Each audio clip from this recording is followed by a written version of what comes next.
আসসালামু আলাইকুম। আমি ডাক্তার মোস্তাক আহমেদ শান্ত।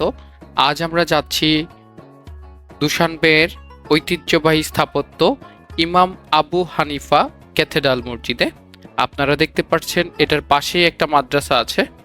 তো আমরা পুরো মসজিদটা আপনাদেরকে দেখাবো।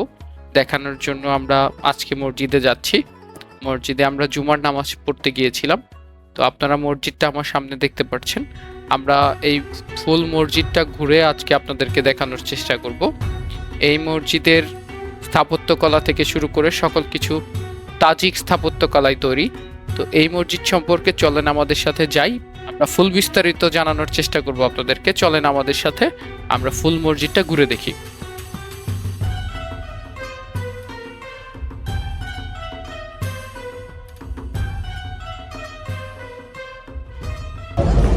আমার সাথে আছে ডাক্তার আসাদ। আমরা এখন এই মসজিদে এসেছি নামাজ পড়ার জন্য।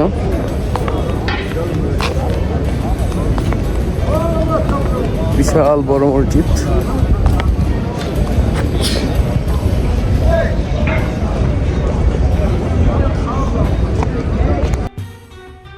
আমরা মসজিদে প্রবেশ করার পরেই মসজিদের প্রথম যে বড় গম্বুজ সেটা আমাদের চোখে পড়ল।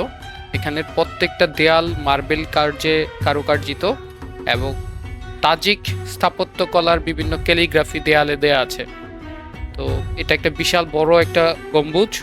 এই মসজিদের প্রত্যেকটাতেই টোটাল আমি যতদূর জানি এটা 12 হেক্টর জমি নিয়ে অবস্থিত, মানে পুরা মসজিদ কমপ্লেক্স, এবং এখানকার এটাকে ইসলামিক সাংস্কৃতিক কেন্দ্র বলা চলে। সো মসজিদের পুরা কমপ্লেক্সটা হচ্ছে টোটাল 12 হেক্টর জমির উপর অবস্থিত। আমরা মেইন মসজিদ কমপ্লেক্সের ভিতরে চলে এসেছি।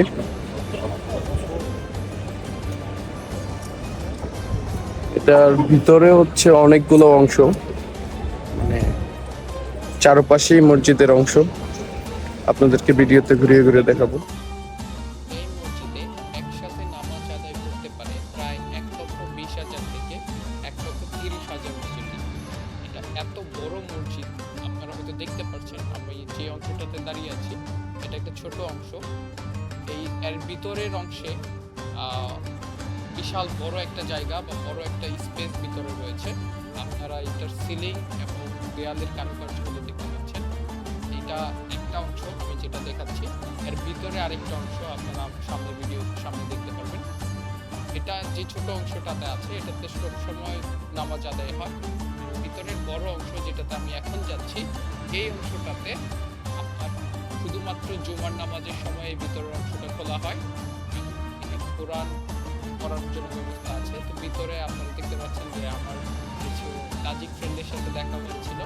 তো এই যে বড় অংশটা দেখতে পাচ্ছেন এখানে হচ্ছে জুমার নামাজ, বিভিন্ন ঈদের নামাজ, ঈদুল ফিতর এবং ঈদুল আজহার নামাজ এই বড় অংশটাতে পড়ানো হয়। এখানে উপরের তালাতে মেয়েদের জন্য আলাদা নামাজের ব্যবস্থা আছে, ছেলে মেয়ের আলাদা নামাজ পড়ার সুব্যবস্থা রয়েছে। এখানে রয়েছে আধুনিক পাঠাগার, ইসলামিক মিউজিয়াম, সম্মেলন কেন্দ্র, প্রশাসনিক ভবন। অতিথির জন্য অতিথিরা এখানে আলাদা রুমে থাকার ব্যবস্থা থেকে শুরু করে একটা পুরো তাত্ত্বিক সাংস্কৃতিক, ইসলামিক সাংস্কৃতিক এবং শিক্ষার কেন্দ্র বলা চলে এই মসজিদকে। এটা আপনারা যেই গম্বুজটা এখন দেখতে পাচ্ছেন এটা হচ্ছে প্রধান গম্বুজ মসজিদের। এই গম্বুজটা 2011 সালে এই মসজিদটা তৈরি করা শুরু হয়। 2023 সালে যে এই মসজিদের কাজ শেষ হয়।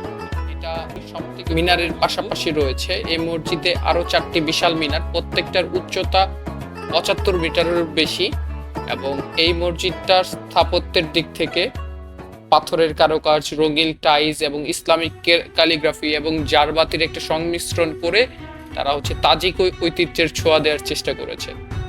এদের নামকরণ করা হয়েছে মহান ইসলামিক দার্শনিক মুহাম্মদ আবু হানিফা রাদিয়াল্লাহু নামে, যিনি ইসলামের আইন শাস্ত্রের একজন হানাফি মাযহাবের প্রতিষ্ঠাতা ছিল। উনার নামকরণে এই রাদিয়াল্লাহু তাআলার নামকরণে এই মসজিদ তাজিকিস্তানে প্রতিষ্ঠা করা হয়েছে। এবং এই সব মিলিয়ে আমি বলতে পারি আপনারা যারা তাজিকিস্তানে ভ্রমণে আসতে চান তারা অবশ্যই এই মসজিদটা ঘুরে দেখবেন। এই মসজিদটা ভ্রমণার্থীদের জন্য উন্মুক্ত, যারা পর্যটক বা টুরিস্ট তারা কিন্তু এই মসজিদটা ঘুরে দেখতে পারে এবং মেয়েরাও আসতে পারে। আপনারা সবাই এই মসজিদটা দেখতে আসবেন। এর আমন্ত্রণ জানিয়ে আজ শেষ করছি। ধন্যবাদ সবাইকে।